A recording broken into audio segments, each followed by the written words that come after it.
Hey, welcome to our weekend Bucky call on February 21st, 22nd. We're starting this recording about 20 minutes beyond the appointed time because starting just before our appointed time, we started having a discussion and I started a discussion about icosahedra and how many shapes we find. And so I showed some graphics, Fred showed some graphics, uh, Richard discussed some issues, and we seem to be in disagreement about the potential of an icosahedron. And I'm going to do some homework and present my thing next week. And so we'll hear more about it. Instead of leaving everything in confusion, we'll just let the confusion there lie and then say, hey, tune in next week for an exciting conversation about icosahedra. Mhm. Richard, you've got your icosahedron there, right? Yeah, and Yeah. I've got what I think Fred is getting at is that, and you too, you can take this pentagon and it matches this pentagon, or you can take this pentagon and it's got to match the other. So it's like you're saying, the whenever you've got a pentagon, there'll be one on the other side, and there'll be 10 triangles in between. Well, and let's say that what Fred and I agree is that any vertices on an icosahedron can be the center of a pentagon. Do you agree with that, right, Fred? Any vertices in an Yes, icosahedron has 5 triangles around it, making it a pentagon. Okay, yes, we all agree with that. Um, correct. and Richard, if you want to throw up your example one more time, if you choose one of those as a pentagon, grab one of them and make it a pentagon. Okay, then you choose the pole exactly 180 degrees from that one you've chosen as a pentagon. So put your hand at 180. No, you got a red axis there, a radial. If your right hand is a pole, then your left, yes, there we go. And There's now, and now, are you at 180 degrees? Yeah, you've got your poles. Okay, good. So what happens now is you have a pentagram on the top, a pentagram on the bottom, and only triangles around the center. right. That's all you've got. And so in that regard, wow, I wasn't, Yeah. we're going to leave it for next time. But if Mhm. that's the case, then this graphic is a perfect representation. In fact, I'm not going to choose that one. I'm going to choose this one because I've drawn um, and then I'll be quiet and let somebody else present their deal. But this is once I choose a pentagon as a pole, then 180 degrees from it has to be a pentagon at a pole, and everything surrounding those two pentagon are triangles. That's what this demonstrates right here. So that means once I choose my pentagon, there's a triangle here, there has to be a triangle here. And this diagram in the Bucky book shows a pentagon there, and it can't be. It's got to be a triangle. This is not an icosahedron. This is Yeah, something there's a pentagon in right facing us. right here. Yeah. Yeah, exactly right. And so there's another pentagon 180 degrees on the other side of the pole when you take your Right. hands and you go over left, right. But everything else, the only other pentagram in this pentagon in this picture should be the one on the opposite side. And this diagram is showing pentagons all the way around instead of triangles. This diagram shows that once I choose my two pentagons as my poles, everything else has to be triangles. And Fred, I'll be Well, glad to be quiet. What's that, Richard? well, I'm just maybe following through on that. If you see these other pentagons, then it just Right. re-looking at the model. So It uh, reorients the poles. so it's not incorrect. It's just that you see all the different pentagons that you could be working with. And if you pick the one at the top there that you see, then 180 degrees will be another one. Uh, 180 degrees will be another pentagon, but so the only structure, the only 2D structure that'll be adjacent to a side of a pentagon will be a triangle. yeah, but Yeah. Once I choose my poles, now if I unchoose a pole, I can choose any vertices and there'll be a pentagon. Yeah. And so But once that's I choose a pole, I lock it down. Go ahead. that's right. And so that's why then I think when you say, well, it's wrong because you can see a whole bunch of pentagons, you're just actually seeing all the different pentagons that could be chosen. No, I'm not. Because 1, 2, 3, 4, maybe I am, but this is distorted because this should not be a pentagon here. This should be half of a triangle. The only other pentagon in this figure is exactly opposite, and it's twisted, just like Joe's diagram over here.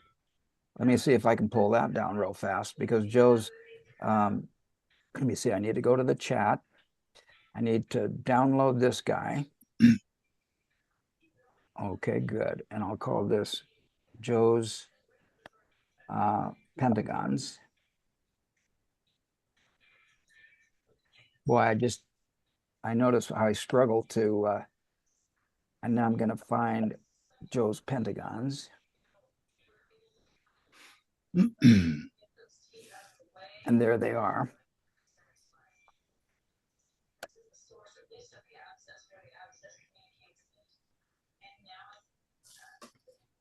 And if this were an icosahedron, one of these pentagons would be the North Pole, the other one would be the South Pole, and everything else is triangles. Right. There are only 2 pentagons in an icosahedron. The rest are triangles at the equator. And the only pentagons are at the poles. And I agree with Fred. I can change and make any vertices a pole. And once I do that, I've inverted my diagram and I've created a new axis with new pentagons, but there are never more than 2 pentagons. The rest are triangles. So, and Fred, I'll be quiet for a minute and you can make your point here to set up our debate for next week if you like. So I'm going to shut up and make sure that there's a fair representation of all points of view, because what I've discovered is usually everybody's right. I'm all good. There's no point to make. Okay, good. It's a matter of what exactly do you want to show? Because exactly right. if you want to be strict in the definition, the only shape that constitutes the surface of an icosahedron are triangles. The pentagons are how you decide to group these shapes together. Right on. So Well, there's again, there's only imaginary pentagon. True enough. What you said is there's only an imaginary pentagon. In other words, the pentagon are the 5 triangles I imagine in any given moment. That's where the pentagon is. Is that what you just said? Yeah, it's, you arbitrarily choose 5, and you the 5 that share a common that have a common vertex, and you say, okay, now this grouping is my pentagon. Yeah, I agree with you totally. And so in that regard, we're consistent. Any other comments before next week's conversation? I'm looking forward well, to what I would like to see is how you take 4 pentagons and put them adjacent to each other and create an icosahedron, or create something else. Perhaps it's not an icosahedron, it might be something else. I'll be glad to send you my patterns and you can do that and show your design that you came up next week, or create your own. Any other comments or questions? Go ahead. No, I'm just trying to respond to Fred wanting to take 5 triangles, any 5 triangles, and turn them into a pentagon and say that they can be adjacent to each other. And that may be true, but it'd be interesting to see what kind of shape that creates. I'm not Confucius here. I never said that. And which we're missing is his T-shirt, right? Everybody's noticing. Did he point to his T-shirt when he said that? I don't know, but yeah. Yes, it was like this. Yes, exactly right. I never said that shit. And And we know that Confucius was full of BS because he didn't have any good graphics. Exactly. Yeah, as I discussed with Fred, if Confucius had talked about one tetrahedron, everything he said would be true thereafter. But he didn't even mention a tetrahedron, so nothing can be true that he said. Okay, any other comments before we get into our meeting? Okay, Joe, are you clear? Manu, you're clear. Lee, you're clear. Everybody's clear. Okay, here we go. Welcome to our meeting, Joe. You dropped in, saw part of our thing. How are you feeling? And we're going to be reading tonight from our book, maybe. No obligation, but if we do, we're going to be starting at around page, well, I'll find out what it is. It's up here pretty soon. At page 244, Operational Mathematics. That's where we'll be reading. Go ahead, Joe. How are you feeling and what do you anticipate for today? Well, I've already taken away quite a bit from the discussion on pentagons. And choosing poles. So kind of looking to two pentagons together and how the triangles relate to those two pentagons is pretty it's interesting. And as far as into just looking to kind of dive into what Amy's been talking about, we've kind of been able to make a link between Wednesday and Saturday. So I'm excited to get to it today. So Lee, how are you feeling? What would you like to take away from today?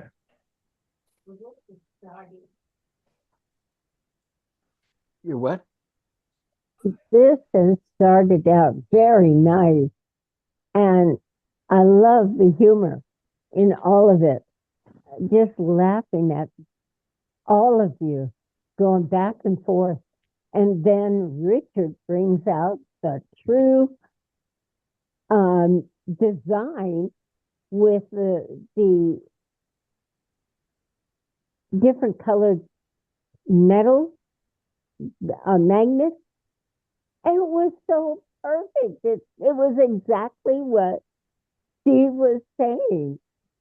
Only two poles could be found, and triangles were in between in that diagram.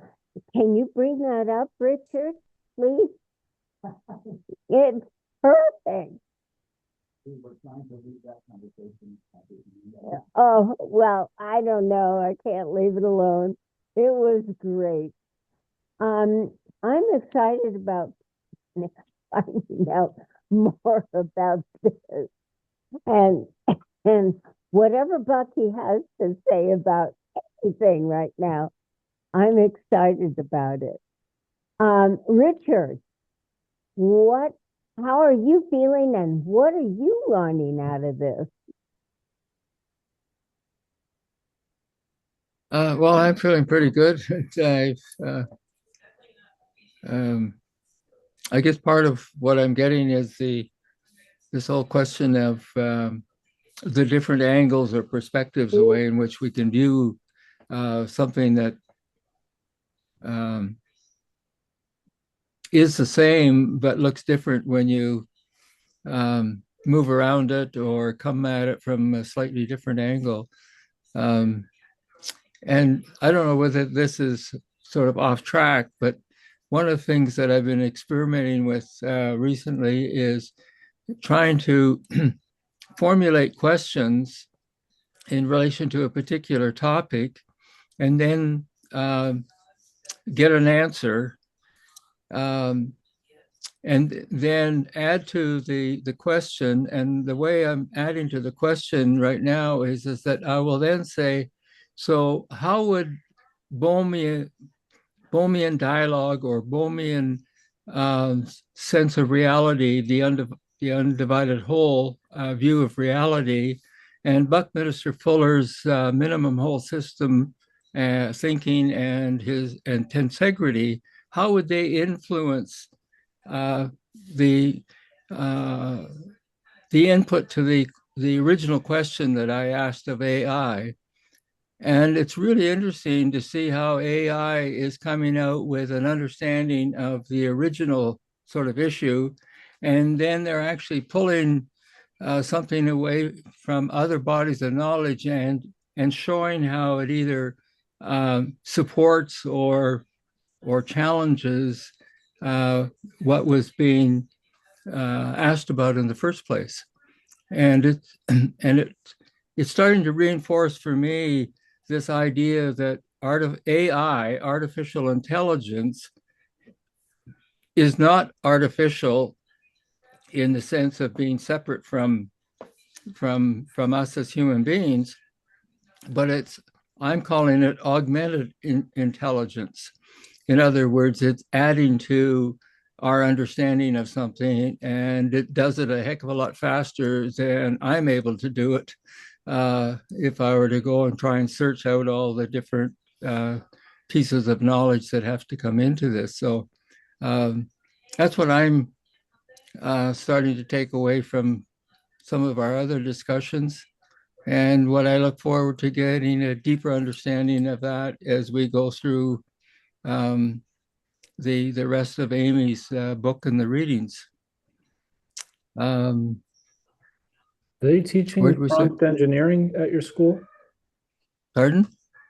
Or are they teaching prompt engineering at your school? You mean Your my university? my university? I have no idea whether they are or not.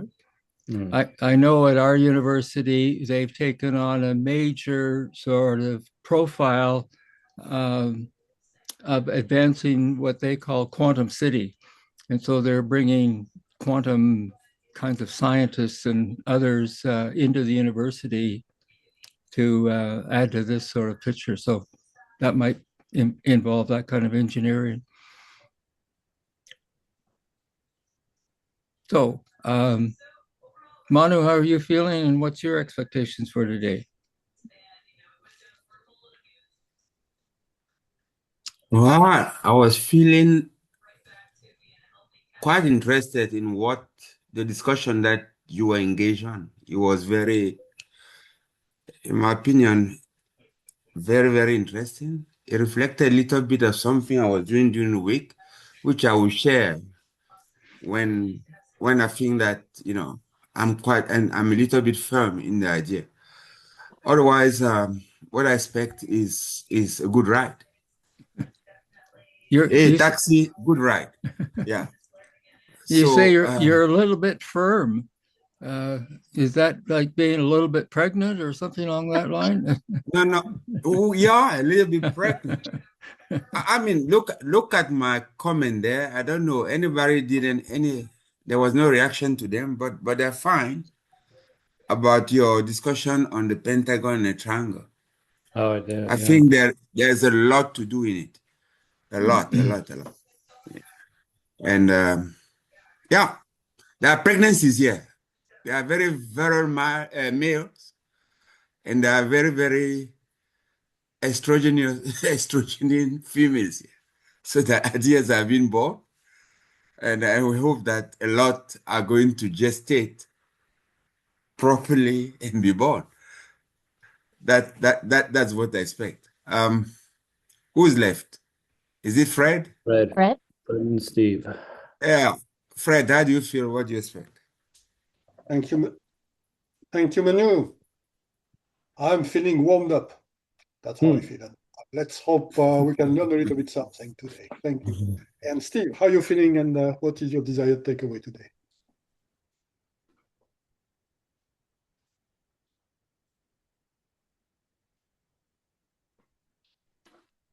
There we go. I don't know if you heard that. I said feeling warmed up is a real good expression of what's bubbling inside of me right now. My big issue all along with Amy's book has been, gee, wouldn't it be cool to see some 3D graphics that actually demonstrate what's going on here? And and I think that my pun at the beginning here about Confucius not having any graphics completely undermines his legitimacy. I think that graphics help me visualizing an aspect of a situation.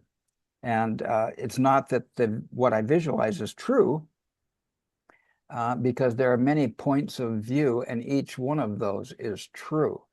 And going back to Richard's comment about Bohmian dialogue, unless I have an old saying that the truth is not heard until everyone in the circle has spoken. And probably that's still not the whole truth. I also have another esoteric saying that all truth will one day be circumscribed into one great whole. And after pondering that for 25 or 30 years, literally, it's a Masonic principle. After pondering it for 25 or 30 years, I came to the fact that the truth is already circumscribed into one great whole. I'm the guy who doesn't see it. And so, you know, this goes to Bohmian dialogue completely and making sure everybody in the group gets a chance to speak. I love the fact that we come together and can discuss crazy things like arguing where the poles are in an icosahedron and how many triangles they are. I mean, my gosh, this reminds me of the Renaissance, where the big argument was how many angels can dance on the head of a pin, you know? And luckily, we came up with Descartes, who helped us solve that problem. And it's simply a measurement problem, is all it is. If I can measure it, then I can. And I'm looking forward to doing more measuring. I sure appreciate everybody's contribution continually, and humbled by each of your presence. And I'm glad we're saving the big resolution of these issues until Anne gets here. That'll be fun. Okay, good. And now we have a reading, and if we continue where we left off last time, we're going to go to page 244. Are there any comments or questions before we go into our reading? Okay, sounds really good. Here we go then. Well, Confucius definitely used diagrams. He definitely needs diagrams. Okay, good. I've got to move ahead. For a little bit of background, the discussion about the graphics and drawings is from a discussion we've had earlier with Steve regarding quantum physics. Susskind's assertion is that you cannot have a good graphic representation of the geometry of quantum physics, and this is what makes it so difficult to understand. And Steve took that as a challenge. Yeah, I did, in fact. I think Susskind's right, but I think that math is just another graphic. Although it's probably more profound. My brain is not there. Okay, good. Allowing that to be our topic yet to be fulfilled. Here we go. I'll read a couple paragraphs, and then anybody else who cares to read, we can read from there. I'm on page 244, which is just below graphic number 1412, Richard. If your reference is a little bit different, page numbers are different. So find graphic 1412, and we're starting just below that. Operational mathematics. Fuller made a remarkable discovery about great circle patterns that is responsible for their great significance in his mathematics. This discovery involves an intricate relationship between central and surface angles and could so easily be missed that one cannot help reflecting on the intuition that led Fuller to such an insight. Between central and surface angles. That's exactly what our conversation has been up to this point, and could so easily be missed that one cannot help reflecting on the intuition that led Fuller to this insight. As with other aspects of his operational method, the demonstration relies on readily available materials, but its significance extends to structuring in nature.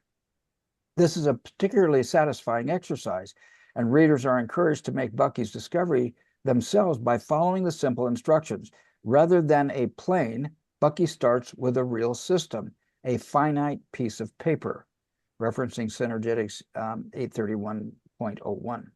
Using a compass, draw 4 circles with a diameter of approximately 6 inches.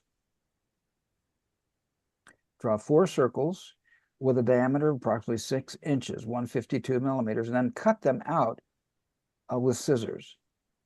Fold each one,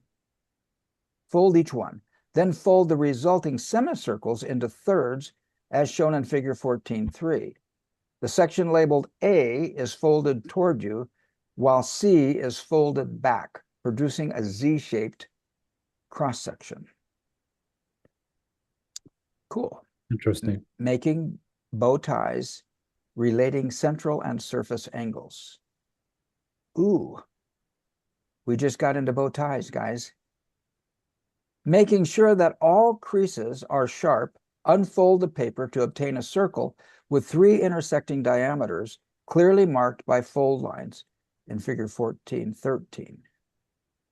So there's that unfolded with 3 intersecting lines. You can see the bow tie there. Yeah. Well, this definitely looks like a bow tie. Even in the A and B circle. Yeah.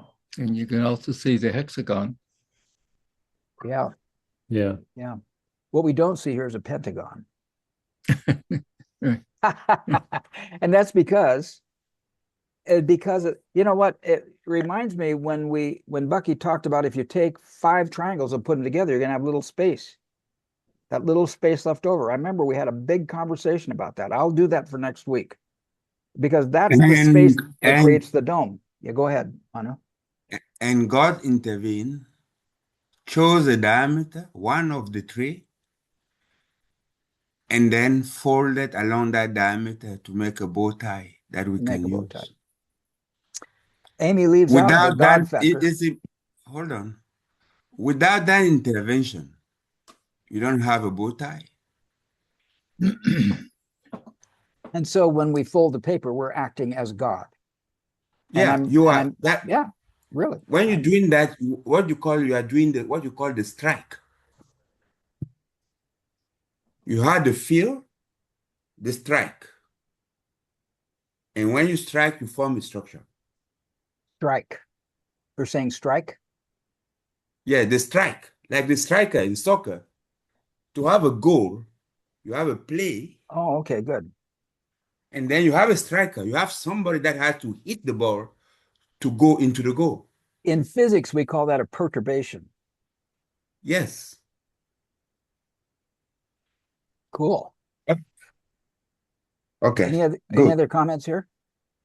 The process of sweeping out a circle with a compass ensures that all radii are equal, and because at one point in the procedure, all 6 pie slices are piled up together, we know that the central angles must all be exactly the same. 360 degrees divided among 6 equal segments yields 60-degree angles. First-hand experience has confirmed both that the constant radius and 60-degree angles First-hand experience has confirmed both constant radius and 60-degree angles, and therefore the presence of an equilateral triangles with arc segments at their outer edges, as experientially proved. There's the 6 equilateral triangles with the arc edges on the outside. One fold, line AB, faces you. The other 2 folds are facing away. Bringing point A to B, we create one of Fuller's bow ties. Figure 14.13 bottom. Whoops. 14.13 bottom. That's this guy.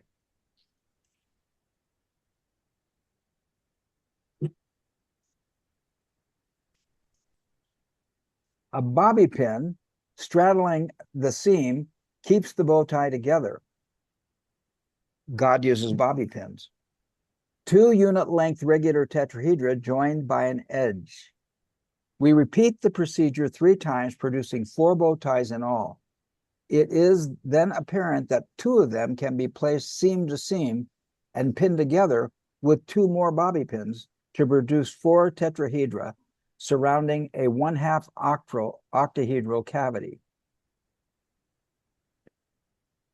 The other 2 bow ties are similarly paired, and finally the 2 pairs are connected along their convergent fold lines with 4 more bobby pins. A complete paper sphere emerges. Figure 14.14. This strange procedure has created a very familiar pattern: 4 contiguous great circles or a spherical VE. The only materials required are 4 paper circles and 12 bobby pins. And of course, this is a spherical cube octahedron or vector equilibrium. Go back Okay. to the top. There's an interesting observation. I don't know whether I'm accurate on it, but Okay, let's see. How far to the top? well, up Richard? to where it shows the 6 triangle that diagram 14.3. So on the top it shows how we get over to a 6 triangle, one curved edge, but 6 equilateral triangles, right? And so you take 3 of them and you fold them in a certain way, and you take the other 3 and fold them a certain way, and then you join them at the A and B sort of points. Is that correct? That's what that drawing shows right there. Yeah. And that drawing shows that you've got 2 sort of pinched together tetrahedrons, right? Yes, But I do believe. you got those tetrahedrons out of 3 triangles.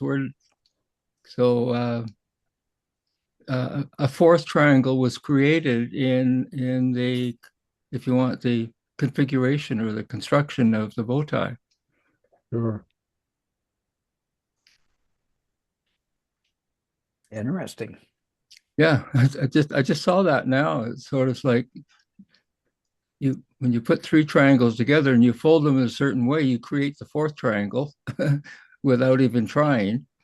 And then you put that together with the other one and you get 2 tetrahedrons in a bow tie configuration. Is that's my sense of it. I don't know if, Yeah, it seems to me there may be 2 convex and 2 concave. but it started out with 6 triangles and we've ended up with 8 triangles. We started out with 6 triangles on a 2D plane, and when we Right. started folding, we created a 3D something. Yeah, A 3D bow tie. and that's a 3D tetrahedron with 4 triangles. Yeah. So, well, I guess that's what God does, right? It creates things that It's either sort of God out of or nothing. It's either God or the striker, Yeah. depending on who Yeah. you're talking to. Manu, are you complete, Richard? Yeah. Manu, you have your hand up. Please go ahead. Okay, but God does further with simple. You see that bow tie? This guy? If you take one, you rotate until you have face to face, 2 triangles face to face. You know, you have the node of A and B there. You rotate it until you have face to face a triangle. When you have face to face a triangle, what do you get? A half pyramid. Do you see that?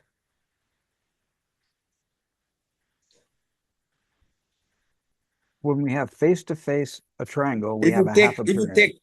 take the bow tie, take the 2 tetrahedra that are like that, rotate them like this, and bring face to face 2 triangles. Yeah. You get a different kind of bonding. You're talking You about have a these triangles. tetrahedron. You have a talking about- tetrahedron. Yeah. You're talking about these triangles up here. Yeah, and look at the ones in the configuration that you have underneath. Which one This that down the here. bow tie? Yes. Yeah. Take it, twist it like that, and bring face to face triangle, just by turning and rotating like that. And you bring the triangle face to face. What you obtain is a pyramidoid. Let's just call it that way. What are we calling it? I'll call it the pyramidoid because it's not a pyramid exactly, the triangle, but it's like bombed. Like it's something like that. It's like a cupola. Now, when you have that, what by just turning have you created? You created something with triangles and a square at the base.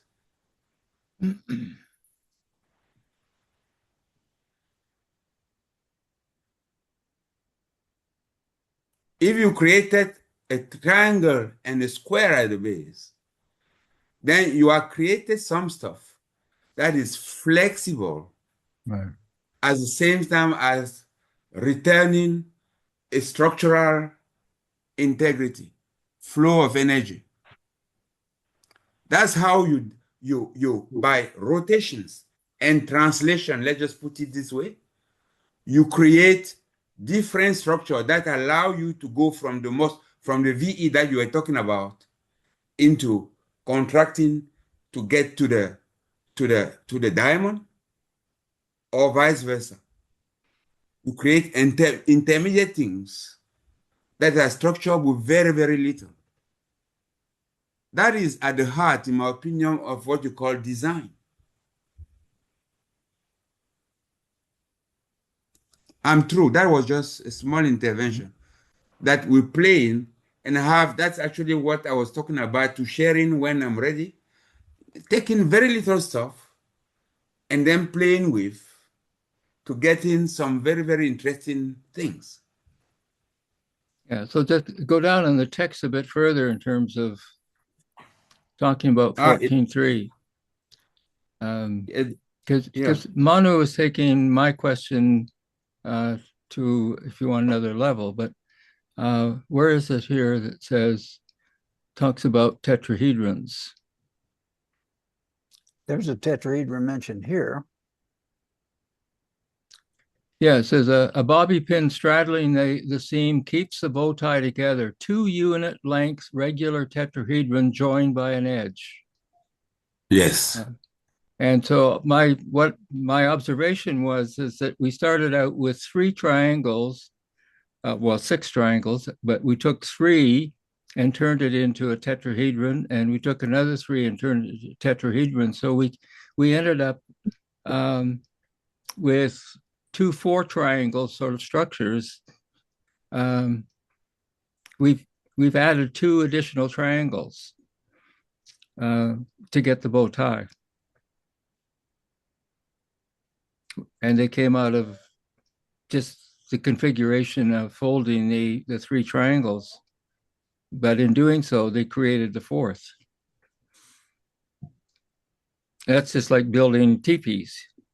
You put the 3 upright poles together and you get 3 triangles, but you created the ground triangle in doing that. And so you end up with 4. That's all. It was just an observation. I thought that Manu might sort of speak to that sort of observation and whether or not it made sense or didn't. Cool. Any other comments? Well, while you've been talking, I built my I did what it said.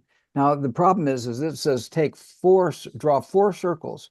Using a compass, draw 4 circles with a diameter of approximately 6 inches. Then cut them out with scissors. So I should be holding not 1 circle, I should be holding 4 circles. Then fold each one, the fold resulting in semicircles into thirds. And I found it was a little bit more difficult to fold it into thirds than it was to fold it into quarters. But I was able to fold mine into thirds, and that's why I came up with the A, B, and C. But I'm supposed to have 4 of these. Then folding the resulting semicircles into thirds, shown in figure 14C. That's just, you need, I think he's saying or she's saying use the 4 because eventually you're going to get that complex diagram. Yeah. Where you got different bow ties. And this is what bothers me with the graphics. Here we have capital letters, which I've put over here. But over here, suddenly we have lowercase letters. And those lowercase letters are the poles that we talked about earlier. And I'm not sure where the capital A, B, C is relative to the small a and C. That's the thing that frustrates me with their graphics. But if I take this guy and I fold it like an accordion. Yeah, that's the Z shape. Yeah, the Z shape. There's the Z. There's the Z shape. And that's my accordion. Then I open it up. The trouble is she does not say where to mark A and B. She's only showed the A and B. But if I arbitrarily just say, and I'm not sure where to put it relative to anything, we'll call this arbitrarily small a and this arbitrarily small b. There's my small a and my small b. And then I bring those together like this. I have this puppy right here, which is what we're seeing here. And if I just had bobby pins, I could click that together. Now I don't have bobby pins, but what I have is a stapler. And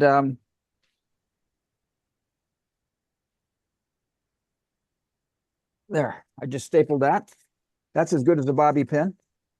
And now I have that structure that he's showing in the deal. And there it is. Manu is showing it with the magnets. Yeah, it's simpler. Yeah, this is it. You just take this thing and then you put them in circles, and then you move them, and then you obtain that. And then what I was wanted to do there, you can move it the way you want. This is my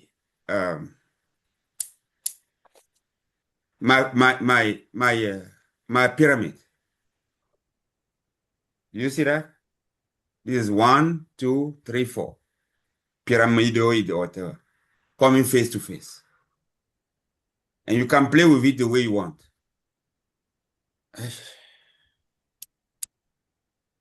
Yeah, and so that's the bow tie. Yeah. And somehow by putting 4 of these together, we're going to end up with a cube octahedron. Oh, yes. Just hold like this. Hold this like this and feel it. Feel this guy in a certain way. If you bring those 2 up, bring those 2 up in 100. There's your square right there for the cube octahedron, right? Yes. Yeah, you start feeling like this. Yeah. Yeah. So here's the one side of the square over here. There would be another one over here. If I built 4 of these, and I have my compass that I just used to do that.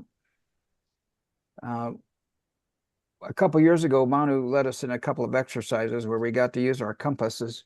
And of course, that's what evolved into this icosahedron. Do you see this already? Yeah. That is the basis. That's already part of a cube octahedron. Yeah. You see that? I've just added these 2 to my bow tie. I've added these 2 blue, these ones. Yeah. And I go back to the beginning. You started out with 3 triangles and you ended up with two fours. Yeah. So where did the 4th triangle come from?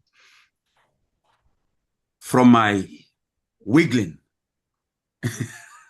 That is a dividing. Exactly. That's right. That is a multiplication by division. That is practically what it is.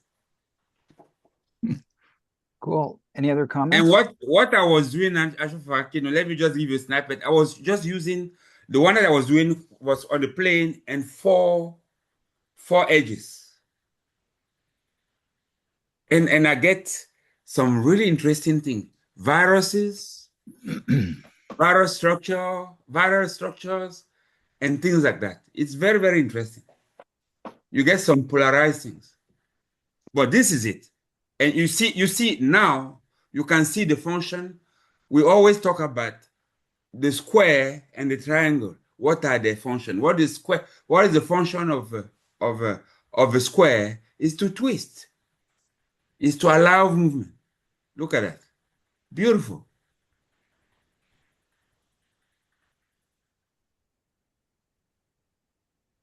And then imagine this on a whole. You can do pumping with this. Look at the volume that is contained here into this pyramid here, half pyramid. You see the half pyramid here. 1, 2, 3. Here is a half pyramid.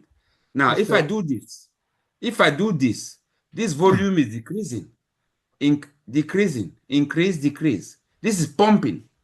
And Bucky always talk about the function of pumping. If you just do this motion, you get something in and out. You have taken something and transmitting it. This is pumping just by doing that. Twist. But Manu, is it possible then that one of the mistakes, if you want, that's been made is to assume that the square and or the cube are stabilizers as opposed to mobilizers? In other words, the square provides and allows for the movement, the movement. Yes, yes, it is. But, that's what he says. But a lot of people think the square has to do with stability. That is exactly what I told you. I share with my friend engineer. He almost buried me. He almost kicked me. I told him that the cube is not stable. And he almost buried me. He's been working his life. He has 40 years of practice of engineering, assuming that the cube or the square is what is stable, what stabilizes. Whereas the square is adding to what you call tensegrity. If you have triangles and you want something to move. Yeah, no, what I'm saying is just seeking confirmation that a mistake in the general population, if you want, or maybe what we were taught in school, is the assumption that the square and the cube are about stability when they're not. They're about motion or movement. They're not. It comes from the Euclidean reference, the Euclidean geometry. Because the Euclidean geometry. Well, then you get into what we could have at some point is the discussion about Euclidean and Euler. No, I'm saying the error comes from the assumption of the Euclidean geometry. That's the way. Okay, yeah. Well, yes. And that to me, I've also read that Euclidean mathematics is sort of considered gospel. And when Euler come along, that whatever he did ended up being sort of buried and lost and not paid attention to. And it's Fuller who has sort of brought Euler's way of understanding and modeling to the surface. So Euler's identity. Are you talking about the parallel postulate? What's that? Are you talking about the parallel postulate, Richard? Richard? Am I talking about what? The parallel, two parallel lines, the parallel postulates. Euclid has 5 postulates. One of them is the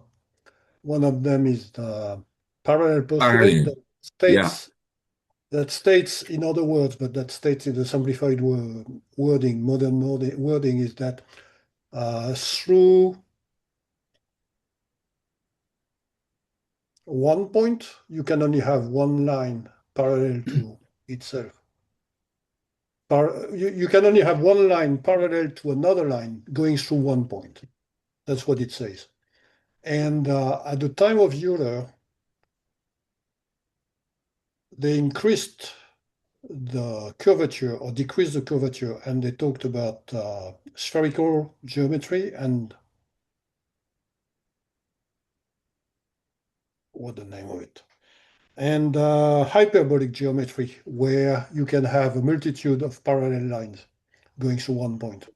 And this put into question the Euclid's formulation of the 5th postulate of Euclid. Is that what you're talking about? Yeah, only in a very general way, not in sort of that kind of specific. But yeah, it was just the intuition I'm getting out of this is that there's been an error in helping us understand the function of a square or a cube, and it's been tied to the notion of a solid or a building block sort of solid. and we've grown up with that.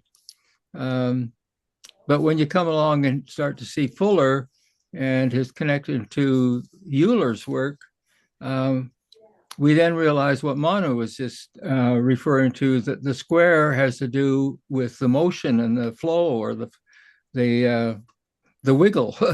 And that seems to be what is missing in terms of a general understanding of the function of a square and a cube. It's not the solid thing that we think it is. And only until you get into the combination of the square and the triangle, again, in the way Manu has helped me understand it anyway, I realize that the instability of the square and the cube provides for motion and movement between the solids of the tetrahedrons, let's say. Okay, so that's yeah. so that's something different. Okay. Yeah. All right. Thank you. So I just built two of these guys. I put my staple in there in each one to create my bow ties. And then if I were to attach these two together, at this point, I'd make my square there for my cube octahedron and have it surrounded by tetrahedra. But that would leave it open to have squares at each of these open vertices.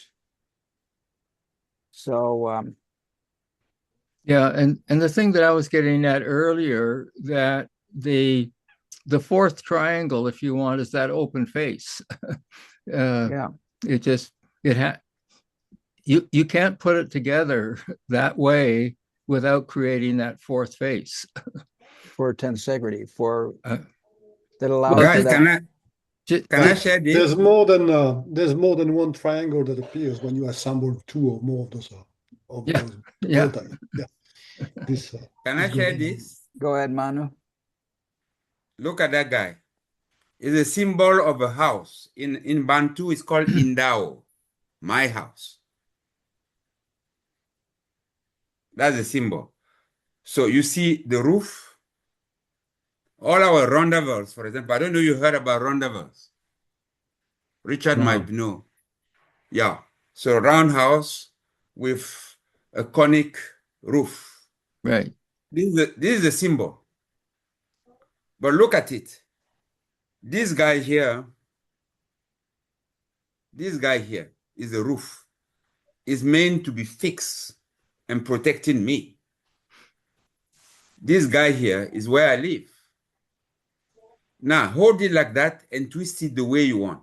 So you have a square here and then a triangle. The two together form a function. Maybe I can take this one out and put it here. It is a function.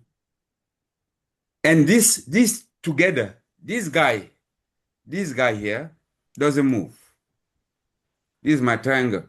I'm trying to, but this guy here does this, does that, does that, does that, around this guy, even going to be acrobatic. Look at that, acrobatic around it. 360 degrees. You see that? Look, one, this is an acrobat, huh? Two, that's what they do, acrobat. He does this, he does that. So it swings. It does whatever. Look at what it does. Yeah. And in turning, it gives you an illusion of some other triangle. Do you see other triangles there? When you observe, what do you see? This is a guy that has turned. You look at it, you see two triangles there, isn't it? On a plane, if it's projected. But in reality, if it turns like this, it is a structure with a visible part and an invisible part.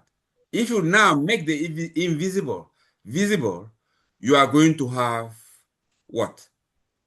Two tetrahedra. If you start feeling this. But this allows you amplitude. It allows you in the motion amplitude. And the turn here, all of these guys are frequencies, the edges. They are the turns. Amplitude, look again, amplitude, But and then as a turn frequency, yeah, that is, I increase the dimensions of a thing that I'm but you, seeing. but you can't build your house without stabilizing the blue Exact. with triangles. Exact. I need to ground it. And this principle is even through electricity. I need to ground it and I need to brace it by multiplying this thing. I take one like this, another one like that there, and then I brace it there, and I ground it. Then I have a house. Huh? I tilt it like this and I ground it. Then I have a house. But the whole thing that I want to demonstrate is that it is the multiplication of little things like this that makes the complex. I can say that to build my house, I build one wall like this, I build four like this. One, two, actually two. I build one and another one, and then I fix this one on the floor, I fix that one on the floor, and I tilt this, I rotate this one with the other to come and then I tie it here at the node. I have my house, the structure of a house. And the structure wasn't provided through a square or a cube. No, it is the association of the two. It is always the association, and that's why I come to you, Richard, the whole. And the communication is always two at minimum, this guy and that guy, combining, dividing and multiplying into the little ones and combining to make the complex. Always. So I'm going to use many other triangles and many other squares to put my stuff, even to brace, because the diagonal or whatever, it will form a triangle that is not equilateral. Yes. To hold in my structure in a way. Because when I do this, what I call my ceiling. But the stabilizing comes from the triangle, not from the square. Exactly. Yeah. So when I have this like this, and I want to stabilize this on my ceiling, I put a diagonal like that. When I put a diagonal like that, this square on top here, it is stabilized with a diagonal. And then grounded, that one is stabilized. My house is stabilized. That is the way we teleologically, that was my word the other day that I was looking for, teleologically design. We want to play, but we want to play teleologically. We want to play with an objective in mind.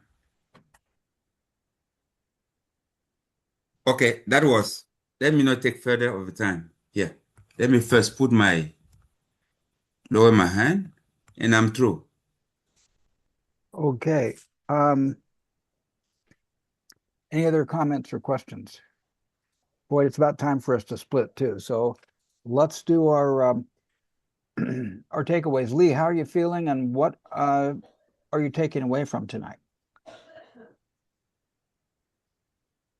I'll go on mute. I have taken away an awful lot. I feel wonderful about tonight, even with all the laughter of all the confusion. I just loved it. And it really, all of it made sense. If you look at each other, each and every one of you had a point of view that made perfect sense. And Manu shows how everything can get twisted. Perfect. I loved it. General construction, we have to screw the bottom down.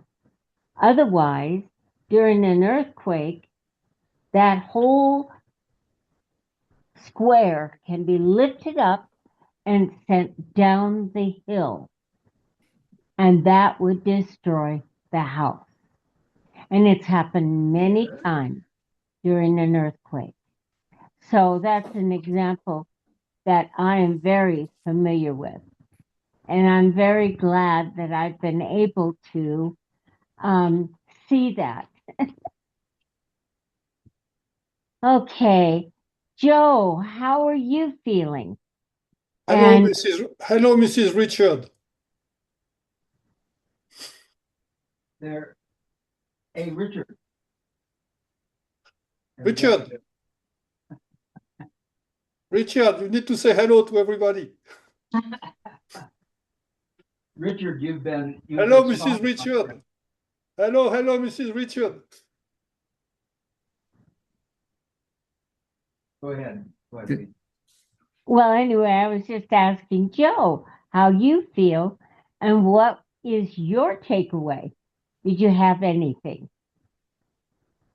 No, I mean, I think it was actually very. I'm looking forward to next week already, as far as the icosahedron, and kind of thinking about it from that perspective.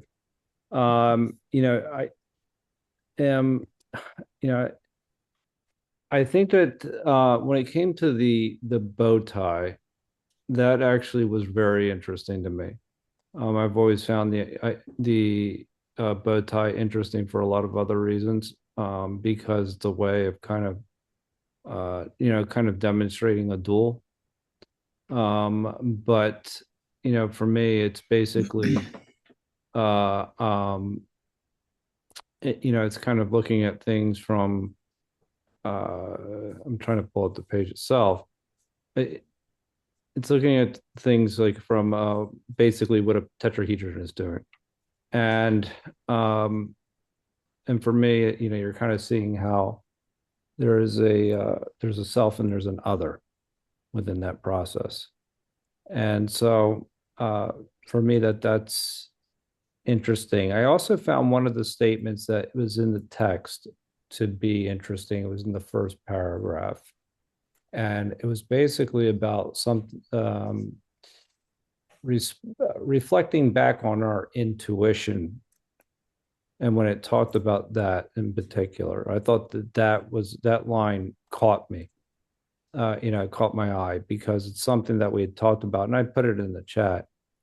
And we had talked about memory the past couple of weeks, or prior to that, and prior to last week.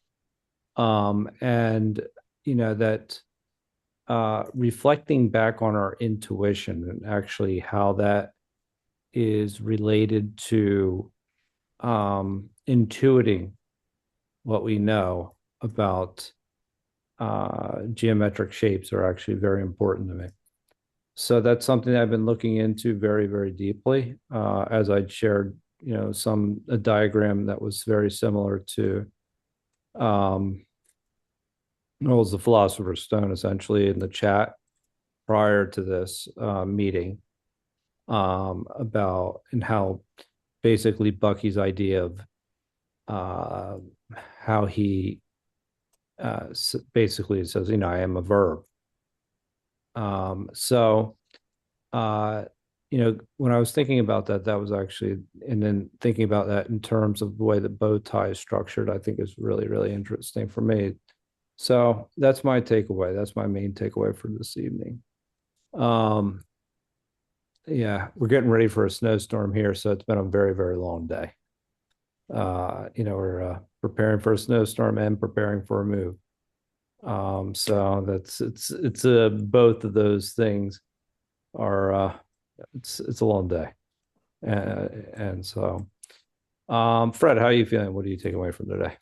Thank you, Joe. I hope your moving in a snowstorm will be okay. Don't take any risks. Things can be done next week, I'm sure. So Yes. in case don't get stranded somewhere, don't get somebody frozen or lost or whatever. It's safety first is important. Absolutely. Take care of your friends and family that are going to help and all that. I'm feeling very excited because England got whacked at rugby this morning, and France is going to whack Italy later today. So that's how I feel. That's how I feel. Manu seems to I be knew you're disagreeing. muted. You look very excited, but you're muted. I'm saying, and we will work France. Sure. That's you've been doing that in the past few years, but that will change. That will change one day. Anyway, you're not in the Six Nations, so stay away from it. That's Okay. the story. And my takeaway today is stabilize versus mobilize. Thanks, Richard, for that. I appreciate it. Where are we at? Manu? Manu, you said something. Steven? Steve, how are you feeling today, and what is your takeaway? You muted, Steve. Manu, you did not go yet. Okay, Manu, how are you No. feeling today, and what is your takeaway? Sorry. Okay. No, I feel good. I feel good, and I think that this is what we call in application of these things. Good. Oh, wow. Operational mathematics. That's what we have. And for the purpose of teleologically designing things for the better. That is my takeaway. Otherwise, I'm grateful and I'm thankful for your patience for me being late. I slept late and I have to wake up late. This said, Steve, how do you feel? What do you take away? You are muted. Yeah. Okay, good. I'm feeling really good.